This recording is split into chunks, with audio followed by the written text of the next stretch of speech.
suspect there have been times when folks wondered whether Irv Teichmiller loves this nation. But I want you to know that this nation is precious and special to me.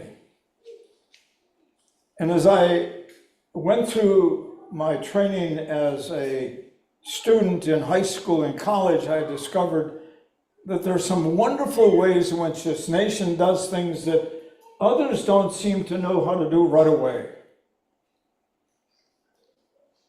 So when Harold Statson came to my high school to run for president a number of years ago, Harold Statson, you may remember, I think, was Republican. It didn't make any difference to me as a kid because he was a person. And he came to our school to speak, and he came to our high school, and he spotted me. I don't know how that happened, but he said, "Could you pass out my material?" So I did. And if I had been there long enough, I could have done it 4 or 5 more times, because maybe not that much, but he seemed to be every election period running for president, and never was elected. But he was a good man, and he cared about the people that he spoke about. You know that I am the kind of person who looks for people who are gentle and kind and compassionate, and those are the folks I tend to respond to more quickly. And when I see a little light of that in anybody, I want to be with them. Shane Donahue, who was part of the legislature in Wisconsin, was someone that I found just absolutely attractively appealing as a legislator. Not because we always agreed, and we didn't. She served on the opposite side of what I tended to support. But I knew she listened to me. And I knew that when she voted for all of us. That's my kind of politician. And I think that that's important for me to say as a pastor and as a Christian, that indeed the people who serve us need to listen to us.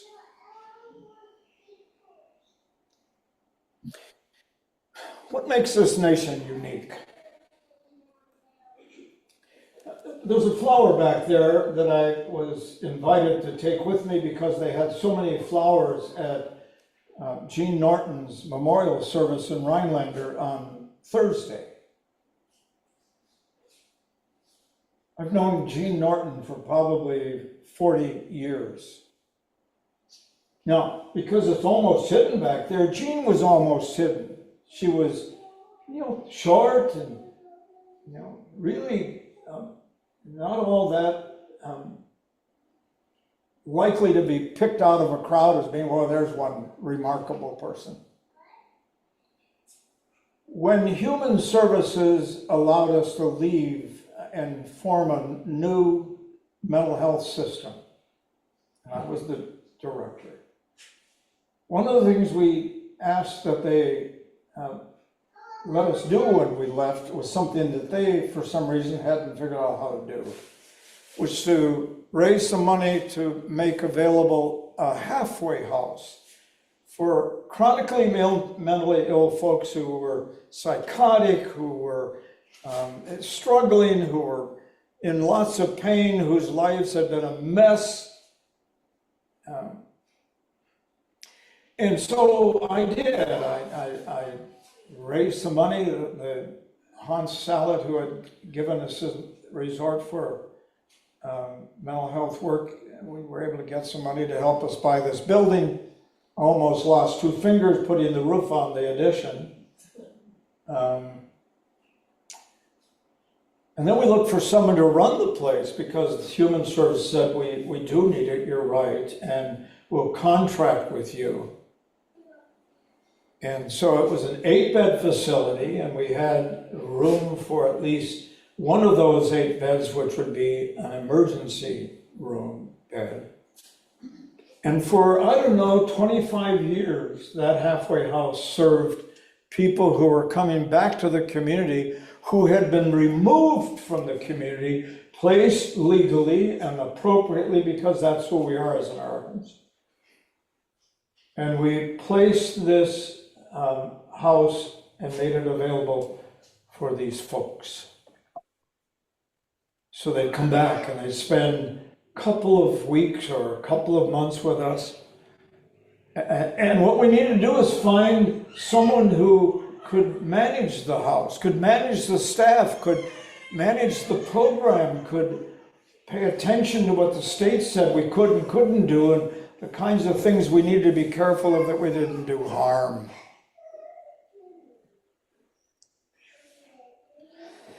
And we hired Jean Norton. Jean Norton did not have a degree. She had gone to college, had a degree, but not in counseling. She wasn't a psychiatric social worker or a psychologist with a therapy degree. But we found in her almost immediately a heart that had compassion for people who otherwise were the rejects of society, because nobody wanted to be around people who were talking to themselves, to voices only they heard but we couldn't hear. But she understood what was happening. And she had this compassion for them in such a way that over the 20-some years that halfway house was open, people who left and did well would come back when they weren't feeling good again. And they'd come back and they'd say, Gene, things aren't going well. I lost my dog. I'm feeling so sad. And I'm feeling depressed. And I don't want that depression to grow and grow and grow. Thank you for being here for me. Now, I happen to think that Jean did that because she loved people. And she had compassion in such a way that she felt it in her bones when somebody was being picked up by the police, handcuffed, sometimes in the process injured, both of the police. And one person we know in Woodruff who was having a horrible time, he was going through a psychotic break, was arrested and he began to fight and he was tasered and he died. One of the things that Jean said, we need to do more to help the law enforcement's folk to know more about who these people are. And it wasn't a criticism, it was, we want to help them. Try to convince the county board to have a special training event, which I said, I think I can find the money to train your officers. It didn't happen. These flowers are referred to, I don't know the kind of flower, some of you who are flower fans will know this. It can be planted somewhere, by the way, and it'll come back. And I was told that it lives forever. I don't know. Jean will not be forgotten by me. Which leads me to say that sometimes who writes the story about us and about each of us at our obituary is who tells people who we are. I wanted to make sure you knew who Jean was and who she was, because that's who we are as a nation. I'm so grateful for the work that families said to the legislature. You got to start paying attention to those children who were born with severe learning disabilities, particularly if they are handicapped. And they need to be loved and cared for as precious and special. Jim, thank you for your ministry to the whole state when you shared in voting for things like a sheltered workshop, where people who were, I knew at least a half a dozen folk who were in that workshop, who were part of my connection with church people and friends, and who then provided through human services a way for when the parents couldn't care for them as they became more elderly or more ill themselves, couldn't care for them, and now they were adults, they needed somewhere to live, and provided housing for the disabled folks. My memory is that there was no stronger parent, mom and dad, or mom or dad, or relative who said to the legislature, we're going to be on you, we're going to be on you, we're going to be on you until you do something to help our children. Our secretary met a very gentle and wonderful man. They were together for a bunch of years. And his son and daughter had a child who by all standards would have died at birth. This little guy lived to be 17 years old and required 24/7 care. Because the minute he stopped breathing, he was gone. Now, some would say, let him go. What kind of life is that? And I said to Beverly, who just recently told me that he died not too long ago, what a great person that couple was. And you know that couples who have had losses of children, couples who have had serious, difficult births and have children who are in some way extremely handicapped, those marriages are an incredible risk. Jen, share those messages of God's love for them if you do decide to work with couples who are struggling. You see, we respond in this nation because of our faith, whether we're Christian or Jewish or Muslim or Buddhist or Hindus, or even folks who respond sometimes as a result of their own care and compassion for the world in which they live. And we respond because this nation says to us, you're free to worship whom you choose to worship. And God, as you know, we have said for so long, gives us the freedom to make the choices. And this nation has said to us, tell us what you need and we'll do our best to try to help these folks. Additionally, I'm so grateful that this past week and a half, I received a book from someone who served in Vietnam. He lives in Manitowish Waters, been there for years. We were sitting on the patio at our son's restaurant listening to a folk singer singing some wonderful songs, and came up to me and he said, I don't know if you know that I was in Vietnam. I said, no, I didn't. He said, I wrote a book. I wanted to talk about my life in the North Woods, Manitowish Waters, Mercer, Minocqua, where he went to school. And I wanted to tell folks about what it was like to serve on behalf of a nation that was making every effort to bring freedom to a people. So he wrote a book called I Once Was a Soldier. And I said to him, you know, there's so many ways in which we didn't treat you very well when you returned. He says, I know. And so every time I get a chance to be with someone who I know has been in the military, I express my appreciation and apology for the way in which they were treated when they returned home.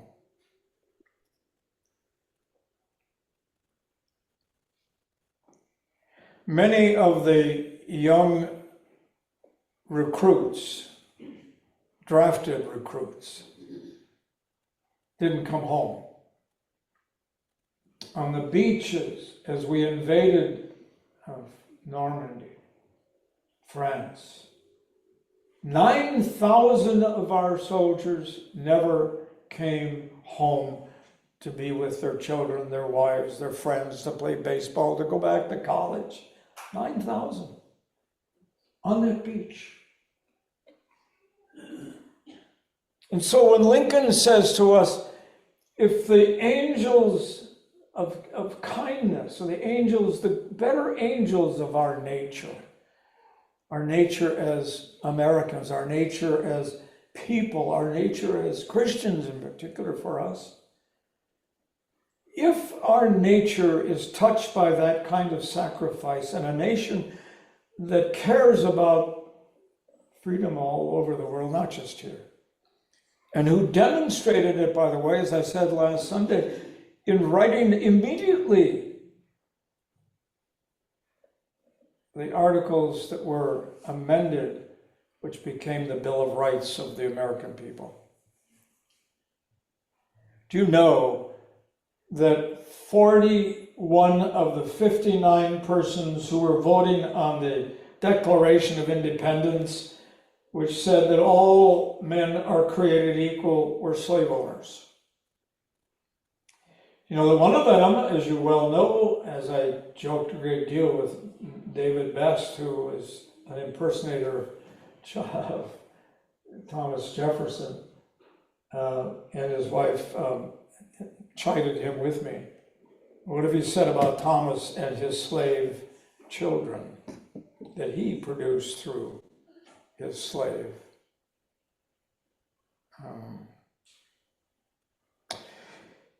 They were the wealthiest men in the colonies, but they cared about everybody as a future vision. This nation was not perfect when we began, and all along the way we've done some horrible things to people. To the Native Americans who lived here first, it's estimated over 8 million natives lived in just the United States, not even counting Alaska or Hawaii. 8 million. By the end of the second century of our life together, they were down to something close to 1 million. I know that African kings and chiefs made a fair amount of money off of selling off their enemies and their own people to the slave trade. And they came here. They came here not because they wanted to be here, but because they were a body that could work. Do you know how incredibly faithful Native Americans and African Americans and Chinese Americans and Hispanic Americans have served us in every one of the battles we have fought since the Civil War? Not because they were told they had to, but because they wanted to serve this nation, which had this wonderful promise of giving us, as Lincoln said, a perfection of the Union. Perfection of the union of people, the union of states, the union of ideas, the recognition that all people have worth and value and specialty. Jean understood that. I understood it as a child. My mother often said to me, there is no work that one does that can't be seen as a vocation. And if you're a Christian, that vocation comes as a result of the support that God will give to you in that vocation. Talk to me sometime about the other careers I've had. They've been just so enjoyable, and they are careers I've had because I love this nation. And I grieve when the nation over the years has not been kind and gentle to people. So did Eleanor Roosevelt, who almost slammed her husband publicly for turning back 2 shiploads of German, Dutch, French Jews who wanted to come to America because they knew they could be free here. And Roosevelt sent them back because he didn't think America was ready for that. When were we not ready for that? She was so livid. I want you to know that I'm in this pulpit with you. I'm serving this church with you. I served this church before with you. I've served other churches. I've managed a mental health clinic. I've done some private counseling with folks. I do it I do because I love it. I said to this man who wanted me to help him recover from his alcoholism, when he asked me how much did I charge, I said, I'm a minister, I won't charge you because I care for you. He said, well, if you don't charge me, you're worth nothing. I don't know. Are we worth nothing because we care? Are we worth nothing because we serve? Are we worth nothing because we believe that everyone should be included in our prayers and our worship and be invited to follow Jesus? Everyone. And so I say to you, this is who I am. And my mother said to me frequently, I love that you're a minister, but you're so darn liberal. I think she used another term for it. Go from here.